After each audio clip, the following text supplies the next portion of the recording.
So now the question that everyone asks is, how much did this whole thing cost? And it cost me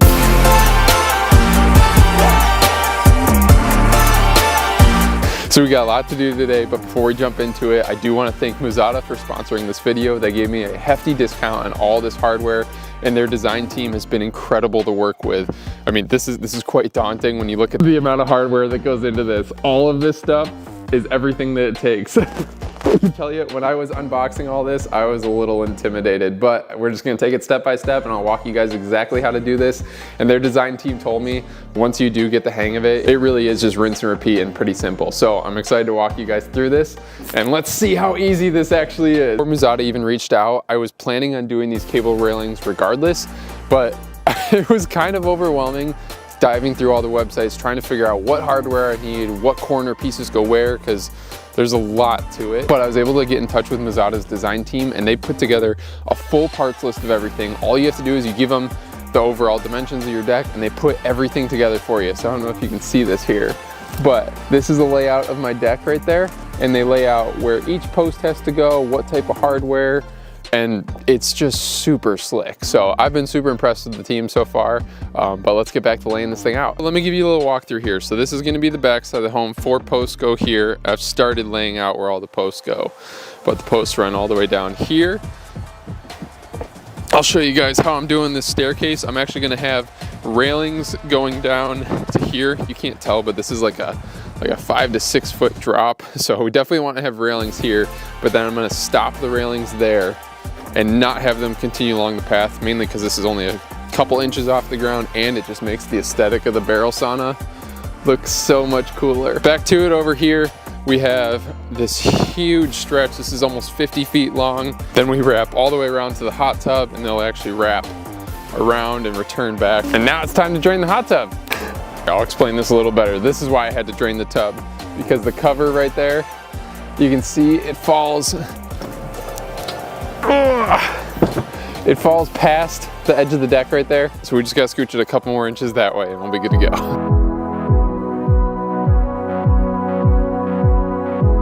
All right, welcome back to day 2. So we've finished all the cable railings.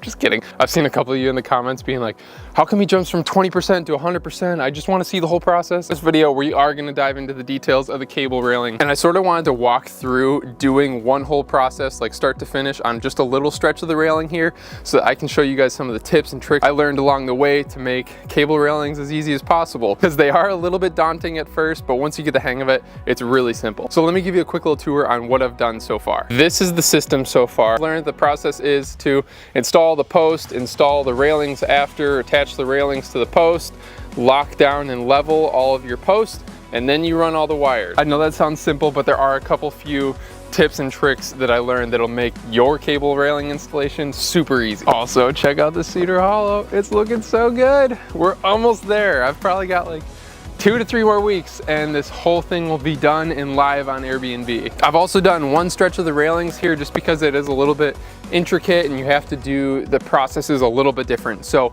I'll be walking you guys through the railing set in the front of the house and showing you guys the quickest way to do railings. Picking up where I left off, I laid out each of the posts. You can see that none of these are actually fastened down yet. We're gonna be doing that here in a second. What I ended up doing was I laid out all of the railings all the way down the deck to make sure that my spacing checks out between each post. Because right now they're spaced out every 4 feet, but I didn't want to have one that's like 4 feet, 4 feet, 4 feet, 2 feet, you know? We're here at the feature corner of the deck. This is the view that I intended to be like the main Airbnb listing photo. It has a really cool view of the hot tub, all the string lights, sauna, just everything when you're looking this way at the house. So we're gonna start here and make sure that the spacing is absolutely perfect all the way down. As we get a little bit further down, we can sort of cheat the 6 inches that we have overhanging of the railing that we're gonna cut back and slowly hide that little gap throughout all the posts here. So let's dive into setting the first post. So for setting the posts, they're all pretty much the same except for corners. Corners have a little variation, it's pretty much the same, but I'll tell you what it is. So you'll get these corner setting bags, which they'll have these 4 half-inch lags, which if you're doing 1,000 square feet of deck with railings all the way around, you're gonna wanna pick up a 1/2-inch socket adapter with an extension. Because if you don't have an extension, you're not gonna be able to get a straight attack angle at it, as opposed to with the socket extension, which gives you a little more play and able to attack that bolt straight down. Okay, so for setting the post, the location of the post goes on the deck you have to keep in mind, you want all of your lags to sit into the treated lumber. In my case, I have 1-inch thick cedar on top and 2x10s underneath working as runners, running the entire perimeter of the deck. So to get in from the finished deck boards, we have to go in 1 inch, and then the dimensional lumber is 1.5 inches thick, so that means an extra 3/4 inch, about 1.5 inches, 1 3/4 off to make sure that I lag into a solid dimensional lumber piece. So take my tape measure, I'll go 1.5 inches there, 1.5 inches there. Before setting the corner post, you gotta keep in mind that this corner plate, which attaches to both this run and this run of the deck, it has to sit on top like that. And there's only one way it'll sit because you have the 2 holes this way and the 2 holes this way. And if it's turned, this thing won't sit properly on it. So you wanna make sure that you test fit, that this plate will go over and the holes are lined up, and then set it down like that, and then you can set your lag. And then you pre-drill the holes so that you're not splitting the lumber when you're actually setting the lag. Take our impact and some of our lags here, and we'll set the first one. So in my case, I only have 1 2x10 running the entire perimeter of the deck. And ideally, if I were to build the deck again, I think I would do 2 2x10s running along the whole perimeter so that I don't have to add backing. Like for example, this lag furthest in won't hit any dimensional lumber. So I have to add this backing. I just pretty much cut a little 2x6. Gonna take a bunch of 3-inch screws and fasten it on the underside here. So I'll go do that real quick. All right, there we go. The backing's installed. Now when I pre-drill and set the lag, this is gonna catch a piece of lumber. Also, I'm using 11/64 drill bits for the pre-drilling, which is a little bit small, but you're gonna need a whole bunch of these drill bits for pre-drilling and all the railings. So I just bought like 5 or 6 of them, and it has to be 11/64. If it's any bigger or any smaller, it won't work. I found out the hard way. I tried a bunch and it didn't work. We'll check level. I got a little 24-inch level. It's like we need to come in this way, and I like to fine tune this once I get all 4 lags set. Then we just sort of tweak each bolt accordingly. And you want to make sure you definitely don't over tighten these lags, otherwise you'll just start to strip them. If you torque it a little bit and it's not moving at all, make sure to stop because it's totally locked in, and you'll just have to loosen the other side a little bit to get perfectly level. There we go, perfectly level. Make sure you don't forget to put these cover plates on. Found out the hard way, because once you put all the wires in, you would have to take out each individual wire to get this plate down here. So make sure as soon as the 4 lags are in, just drop that cover plate on, and that just sits there and covers all the lags. Okay, then we'll fasten this top plate down. There you have it. This top corner plate's on. These 2 smaller Allen key bolts are holding this guy down, and this thing is not going anywhere, especially when it's tied into all the rest of them down here. Before we set the next post, we're gonna set the railing on top to get an accurate measurement on where the next post needs to go. And to do that, with the corner post, you slide this cool little corner post insert into the top rail. Then I roughly set it on top right there just to give me an idea on where it's gotta go. So once the corner piece inserts in, I line it up so there's even spacing on either side for this block coming out this way, because this is the way the railing's gonna go. You can see that it's just gonna sit directly on top of this plate. So then we go over here and we know this post has to be just about centered on this. And you do have a little bit of play with the top bracket that sits on top, so it doesn't have to be exactly perfect. So it's pretty much the same process for the corner it is for lagging in the next post. I'm gonna go lag this in and show you how we set the 3rd post that makes up like one section of the system. Throw the top cap in. Now we're gonna set this top rail just like that. It has to be perfectly squared up here, making sure that the overhangs are all equal on each side. Fun part where I drilled a hole in my shoulder at the Pacific bin, but this time I'm not gonna do that, knock on wood. So we take our 11/64 drill bit and drill in the holes that are already in the plate through the railing and also through the block. For reference, this is that top plate that's on top of the post. We're gonna be drilling through these 2 holes so that these screws, the lagging screws, will pop through just like that on all the plates, and those actually fasten the railing to the post. Like I mentioned, 11/64. Don't go any bigger, don't go any smaller. If it's bigger, the screws won't hold. If it's smaller, you're gonna strip out the threads on the screws. So go buy a bunch of 11/64 if you're doing it. Oh, you know what? I got an idea. I got these adorable little clamps for doing some cabinet stuff the other day. And I think it's gonna work really well for holding this guy on while I'm screwing, so that the railing doesn't fall off. Look at that, innovation. Everyone's probably been yelling at me like, just use clamps. Boom, there we go. First one in. Also, the way I drilled the hole in my shoulder was by drilling up like this, and the drill slipped and went right into my shoulder.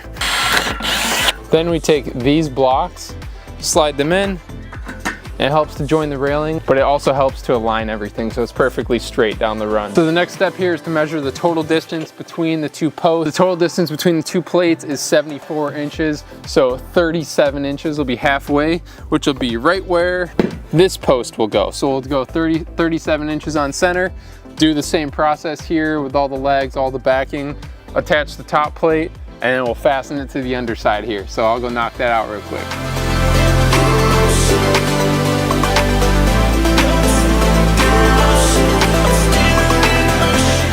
So that's the first little section, and now I'm just rinse and repeat and keep doing that all the way down the deck, and I'll show you a bunch of fun time lapses of me cranking it out before we go get to the cable portion. Then we'll probably see you in the daylight because this is gonna take me the rest of the night.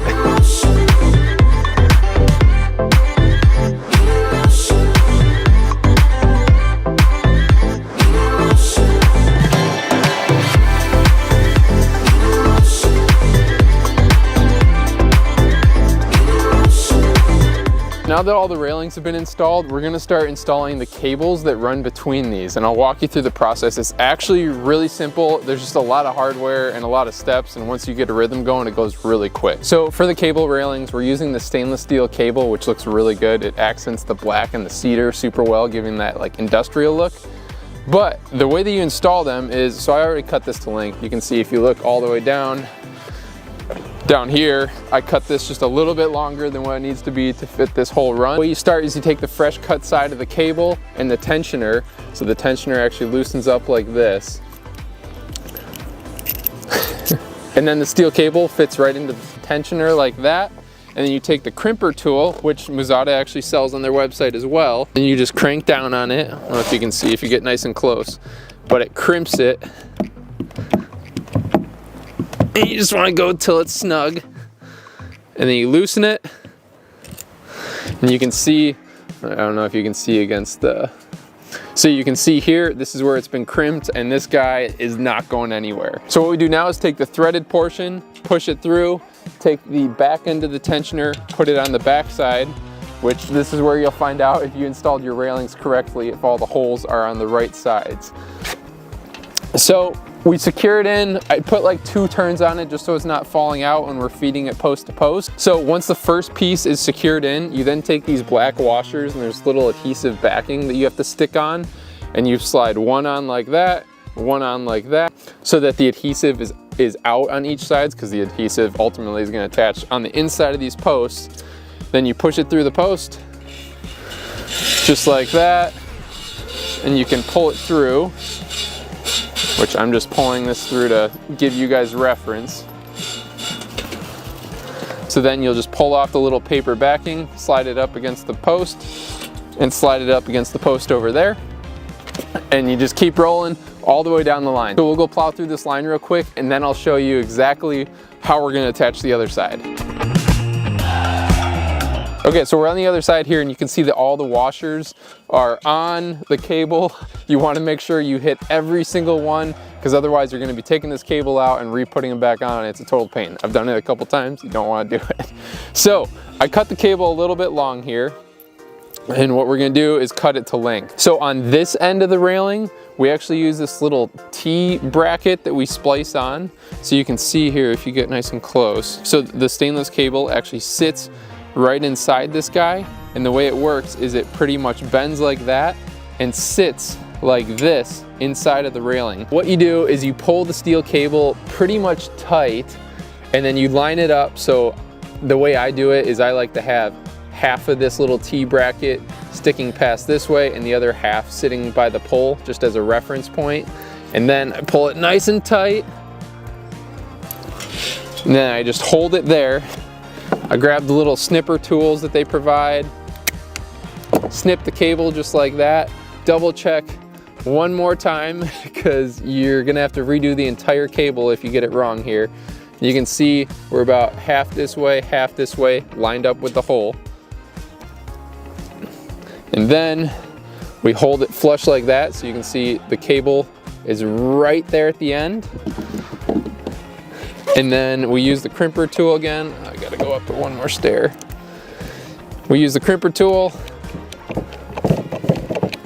Same deal, we just go till it's snug, loosen the crimper, and you can see that's what the crimper did right there. So same deal, this thing isn't going off. And then I like to put a little bend in the cable like that so you can see it's bent.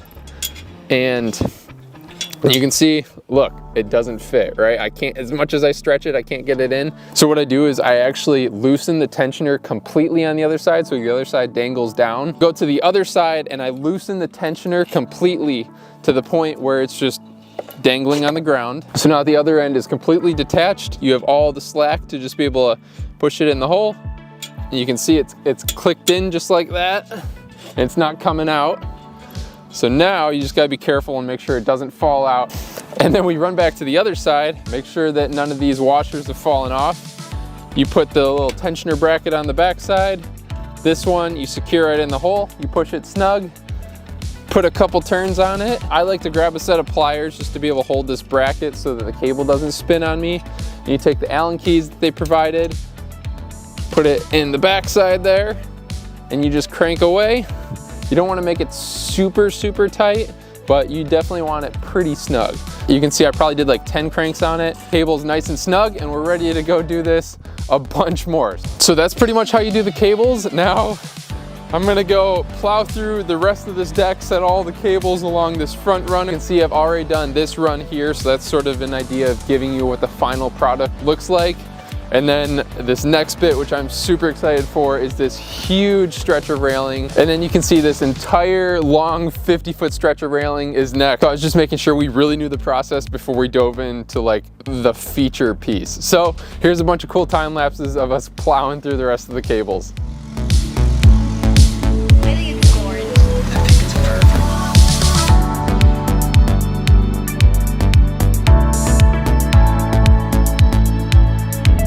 So then Em and I started on the front deck area, which the straight part and the corners are exactly like the back deck, but the only difference is right at the joint where the angle pivots down, there's this cool little angle directional bracket, and then the stair posts that have little standoffs on them that connect to the stair railing. Then you connect all the cables and you're good to go. I'm gonna mention too, so another big selling point on these Muzata cable railings was that they give you a full integrated system, which when I was looking at some other cable railings, I noticed that on like the junctions where it goes from a straight portion like this down to a sloped railing, they would pretty much have a break in the post, like where they stop from the straight, just like normal bits, and then another part that starts up, so there'd be a break in the action. But here there's a nice transition piece, so your hand can just continue all the way down without like having a break where you could like catch a finger in it or something. So, but overall, big fan of how this turned out. So now for a little tour coming from the sauna area over here over to the main 1,000 square foot deck. So